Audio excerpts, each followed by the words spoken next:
Reliance industries అధినేత ముఖేష్ అంబానీ తనయుడు అనంత్ అంబానీ తిరుమల శ్రీవారిని దర్శించుకున్నారు. ఉదయం శ్రీవారి సుప్రభాత సేవలో పాల్గొన్నారు.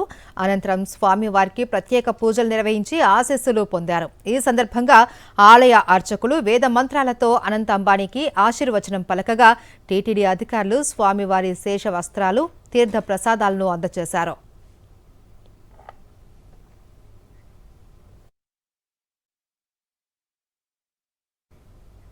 ఈ సందర్భంగా అనంత్ అంబానీ భారీ విరాళం ప్రకటించారు.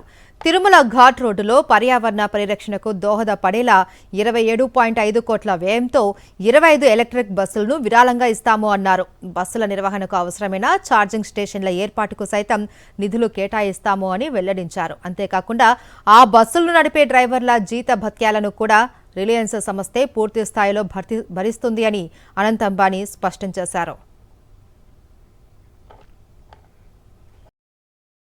మరిన్ని అప్డేట్స్ కోసం ఛానల్ ను సబ్స్క్రైబ్ చేయండి. నోటిఫికేషన్స్ కోసం బెల్ ఐకాన్ పై క్లిక్ చేయండి.